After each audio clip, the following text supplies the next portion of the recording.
আসসালামু আলাইকুম। আশা করি সবাই ভালো আছেন। এক্সপার্ট হলিডে 365 এর পক্ষ থেকে সকলকে জানাই অনেক শুভেচ্ছা।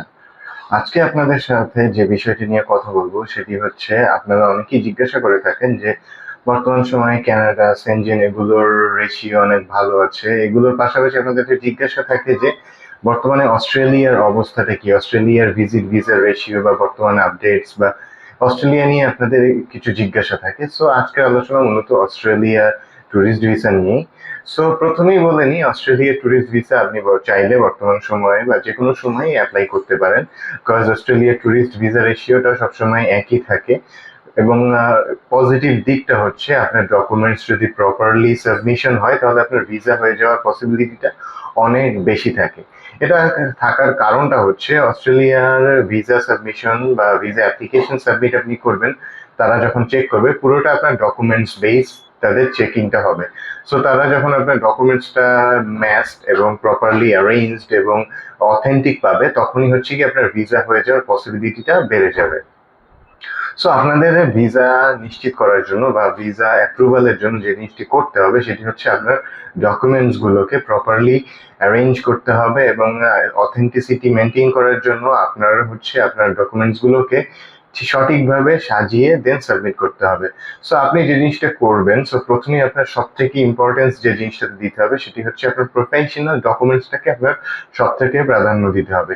কেন দিতে হবে? বিকজ তারা যখন জানবে যে আপনি আপনার দেশে কোন প্রফেশনে আছেন, কি করছেন, আপনি বিজনেস বা জব যেটাই করুন না কেন, আপনি যে যেটাই করুন সেটার জন্য যথেষ্ট একটা ডকুমেন্টস আপনাকে সাবমিট করতে হবে। সো আপনি ধরুন, আপনি বিজনেস করলে আপনার ট্রেড লাইসেন্স, দেন টিন সার্টিফিকেট, ট্রেড লাইসেন্সের এগেইনস্টে যে ট্যাক্স রিটার্নটা আপনি সাবমিট করেন, এগুলো আপনাকে জমা দিতে হবে। সো এগুলো হচ্ছে আপনি যখন প্রপারলি অ্যারেঞ্জ করে সাবমিট করবেন এবং আপনি আপনার প্রফেশনটাকে প্রুভ করার জন্য অন্যান্য আদার্স যে ডকুমেন্টস আছে আপনার বিজনেস বা জব যেটারই হোক না কেন, তখন হচ্ছে তারা ট্রাস্ট করতে পারবে যে আপনি একজন জেনুইন পার্সন এবং আপনার ডকুমেন্টস গুলো রাইট। সো দেন আপনাকে যে জিনিসটি করতে হবে, আপনার ফান্ড, আপনার ফাইন্যান্সিয়াল যে সিচুয়েশনটা, এটা প্রুভ করার জন্য আপনার ব্যাংক স্টেটমেন্ট এগুলোকে অথেন্টিক ভাবে সাবমিট করতে হবে। সো জিনিসটা হচ্ছে যে আপনার সব ডকুমেন্টস গুলোই আপনার কাছে আছে, বাট আপনি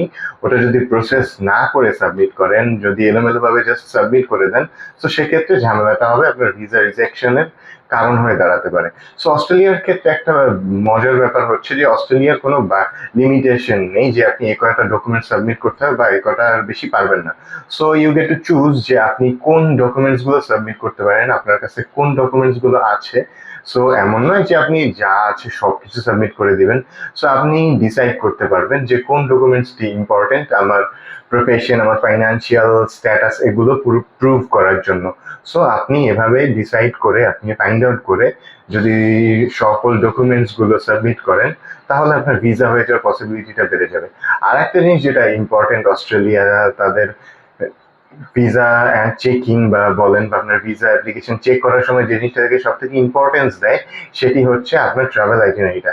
তারা দেখে যে আপনার প্রপার ট্রাভেল প্ল্যানটা আছে কিনা। আপনি যদি একটা প্রপার ট্রাভেল প্ল্যান তাদেরকে সাবমিট করেন, তাহলে হচ্ছে তারা আপনার ভিসাটা অ্যাপ্রুভ হওয়ার ক্ষেত্রে অনেকটা এগিয়ে যাবেন। কারণ হচ্ছে আপনার প্রপার ট্রাভেল প্ল্যানটা যখন তারা দেখেন, তাহলে তারা বুঝতে পারেন যে আপনি ট্রাভেলের জন্যই যাচ্ছেন এবং আপনি এবার ট্রাভেল শেষ করে দেশে ব্যাক করবেন। আপনার অন্যান্য যে ডকুমেন্টস আছে সেগুলোর সাথে আপনি এই ট্রাভেল প্ল্যানটা অবশ্যই অবশ্যই মেক করে সাবমিট করবেন। সো এই ডকুমেন্টস ছাড়াও আরো কিছু আদার বেসিক ডকুমেন্টস রয়েছে যেগুলো আপনি জানেন। সো বেসিক ডকুমেন্টস এর মধ্যে যেগুলো আছে, আপনি একটা কভার লেটার লিখতে হবে আপনার, দেন হচ্ছে অন্যান্য অ্যাসেট ভ্যালুয়েশন অল, এগুলো সব আপনি সাবমিট করে দিবেন। সো আশা করি এগুলো যদি আপনি প্রপারলি সাবমিট করেন, আপনার অস্ট্রেলিয়ার ভিসা হওয়া অনেকটা ইজি হয়ে যাবে। সো আশা করি আপনাদেরকে বুঝাতে পেরেছি। সো আজকের আলোচনা এতটুকুই। ভিসা সংক্রান্ত অন্যান্য যে কোনো তথ্যের জন্য ভিজিট করতে পারেন আমাদের অফিস বা কল বা নক করতে পারেন স্ক্রিনে দেয়া নাম্বারে।